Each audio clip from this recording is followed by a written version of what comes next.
release of version 3.7 just on the horizon, I wanted to talk about the front runners for the 5-star units coming to phase 1 of version 3.7, and the first one of these is going to be Yoimiya. Now for me, I feel as though Yoimiya doesn't get a lot of credit, and the only reason why I say that is solely because of the fact that she is outshined by Hu Tao. But is she really like that much worse than Hu Tao? We're gonna talk about that today. But what is going on, my dudes? Natasha here, back again with another Genshin Impact video. And if you guys like the content, please make sure to hit that like and subscribe button down below. Don't forget to hit the notification bell to be notified of when the next Genshin Impact video comes up. And of course, leave a comment. Would love to hear you guys' opinions on that. But before we get into that, let's go ahead and take a look at what you need to build Yoimiya.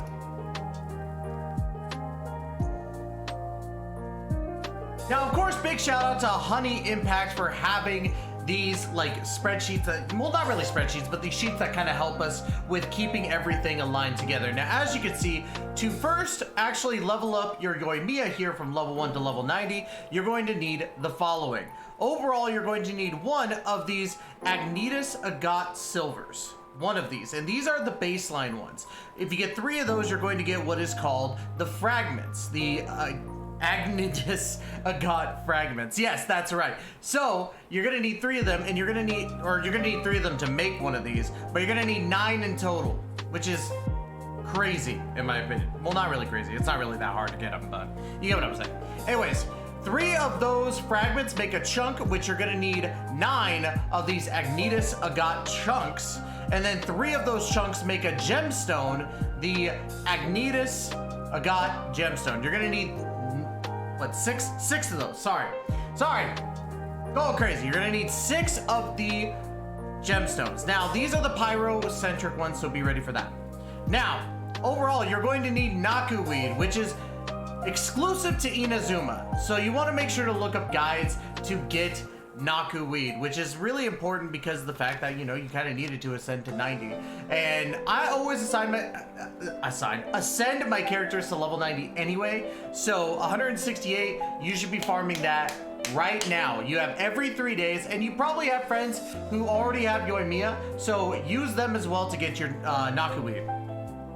Now, you're gonna need boss mats too, which are going to need the smoldering pearls, as you can see right here, and you get them from the pyro hypostasis. Now, the pyro hypostasis is not that bad. All you need to do is bring a hydro character. You could use a DPS alongside with Xingqiu, Yelan, even Kokomi would help you out through this battle, so make sure that you bring those. And you're gonna need 46 in total, as you can see right here.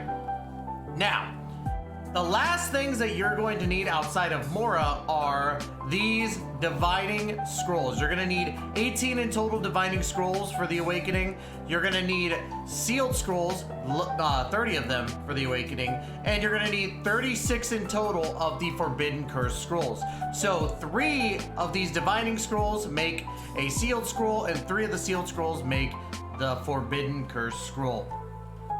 Now let's go ahead and scroll down here. We're gonna talk about all that you need to ascend your character's skills. So if you want a triple crown your Yoimiya, just picture this 3 times over. So let's take a look here. First things first, First things first, we're gonna need scrolls. Teaching of the Transients, or Transients, I think is what it is. You're gonna need in total 9 to triple crown, 9 of them. 3 of these make what is called the Guide to Transients, which is going to be pretty much a common one you get if you're at level 50 or above in your adventure level. So you're gonna need in total 63 of these to triple crown your characters, and then you have the philosophies of transients, and in total it's kind of hard for me to calculate right out the gate. Hold on, let me get my calculator, because I wasn't ready for this. Every time I mess this up. In total, you're gonna need 114 of those philosophies of transients. And 3 of the guides of transients make one of these, so be ready for that. Now, you're gonna need more of the scrolls that we were talking about before. Divining Scroll, you're going to need 18 more in total for Triple Crown. You're gonna need 66 more of the Sealed Scrolls. And then, of course, the Cursed, or Forbidden Curse Scroll, you're going to need 93 more.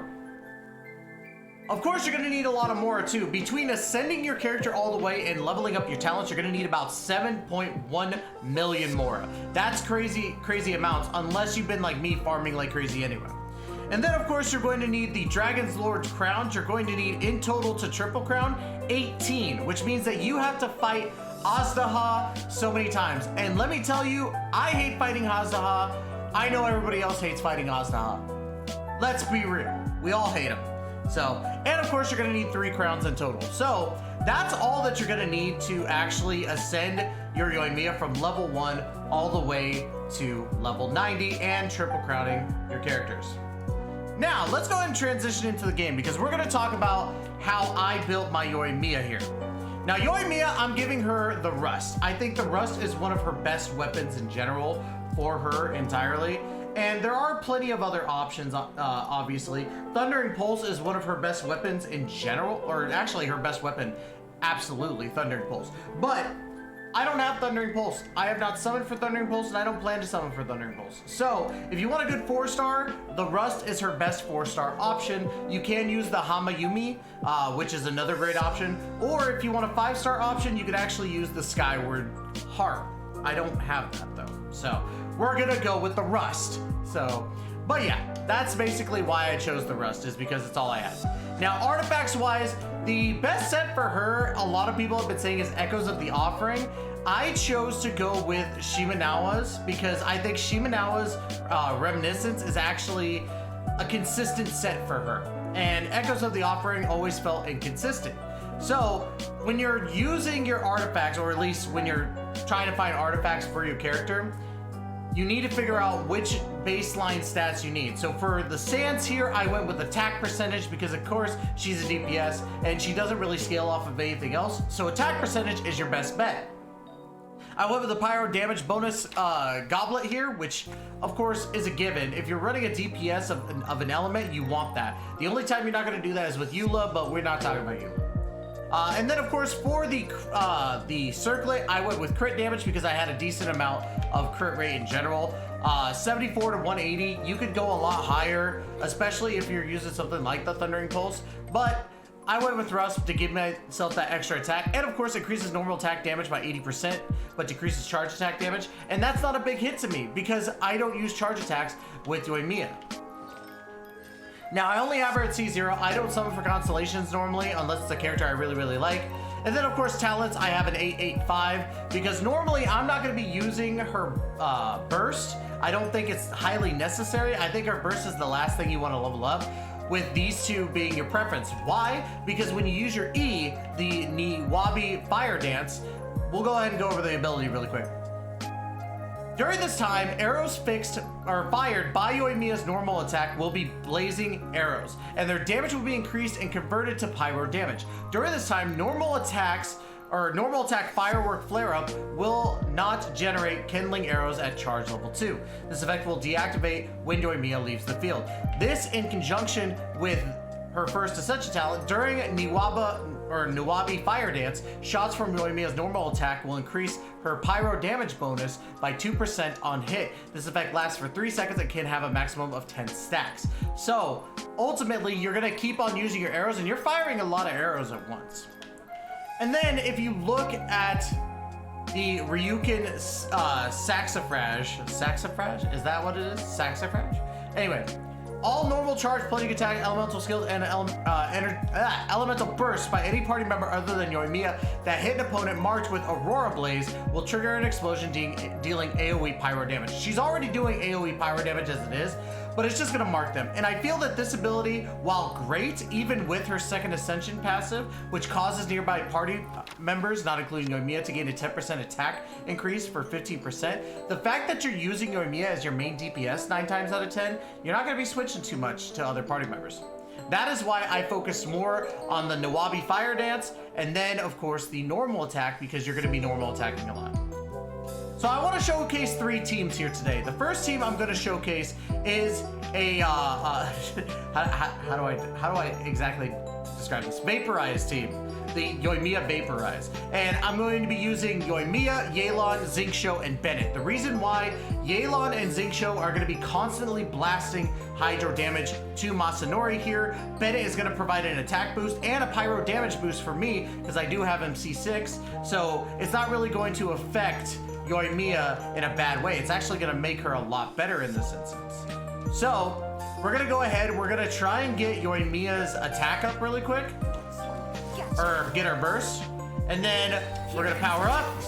We're going to activate these, activate Bennett Burst, and then switch to the Nawabi Fire Dance. And as you can see, I am tearing him up with ease. And it's still going. And before anything runs out, that's how powerful Yoimiya Vaporize is. It's absolutely bonkers how crazy that team gets. But we're not just showcasing that team. We're going to showcase an old favorite as well, which is the Overload team. Now, Overload team is kind of the same concept. You have two off-field with your Bennett to give that overload. And I chose Raiden Shogun and Himeko because I love my 5 stars and I love Himeko. So we're gonna kind of showcase that. And it's not gonna be as smooth as what we just did because we don't have Bennett's burst right out the gate. So we're gonna go ahead and try and get it going. So let's go ahead and try and build up his burst. We're gonna get this set up. Oh, I don't even know what I tried to do there. But yeah, ultimately we're trying to get the energy up real quick. There we go, we got that. We're gonna keep going for energy and we're gonna wait until we get to the next section. We're gonna go ahead and activate that just in case. Okay, so now we got everything out here. We're gonna activate, boom, and boom. Oh, that wasn't exactly what I was planning, so give it just a moment while we heal up. But you can kind of see where I was going with on that one. I'm not going to showcase it too much because I messed up on that so bad. But yes, Overload works really, really well so long as you dodge. But you're sacrificing a shielder, which I think that you can benefit from Zhongli in this instance. But let's go ahead and try that again. We're going to go boom. And then we can kind of see, oh, nope. We didn't get to see it, but you kind of saw what I was going with that. The last team I want to showcase is this, my Yoimiya Bergeron team. And the only reason why I really want to show off the Bergeron team is because I do want to show that Bergeron can actually do pretty well in this instance. I haven't tested this too much, but I have seen some good results between Nahida and Yoimiya. Nahida and Yoimiya. So let's go ahead and get our energy back up real quick. We're gonna keep applying that wetness, you know, wetness tetanus. And then we're gonna activate this. Look at the Bergeron.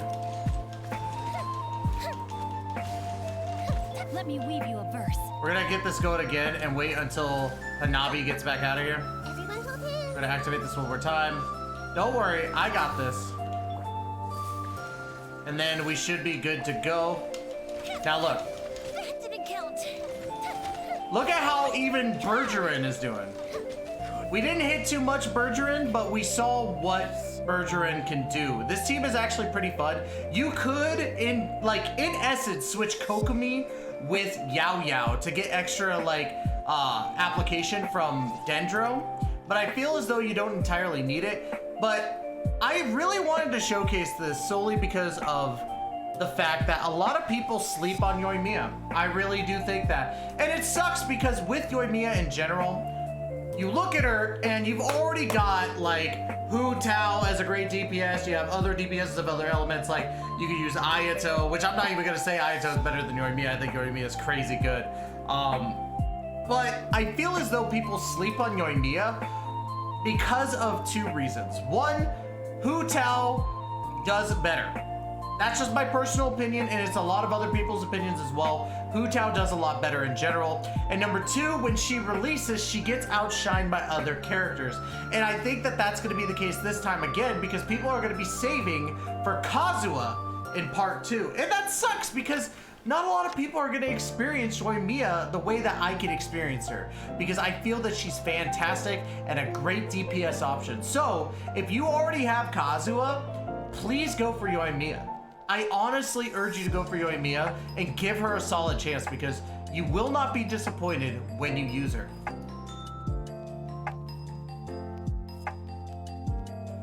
But of course, I am not in control of every single Genshin account out there, so if you like Yoimiya, get her. If you don't, I understand wholeheartedly. Save for whichever character you want. But of course, guys, that's going to be it for today. Don't forget to like, comment, subscribe down below. Don't forget to hit the notification bell to be notified when the next Genshin Impact video comes out. And of course, leave a comment. I would love to hear your guys' opinions on Yoimiya, especially since, you know, I'm not exactly the best builder. And as you can see, I'm not the best Genshin player. I died using an overload team. Like, for real. Roast me in the comments. But anyways, guys, that's gonna be it. Love you all to death. And as always, we will catch you guys in the next video. Please take care and be safe, y'all.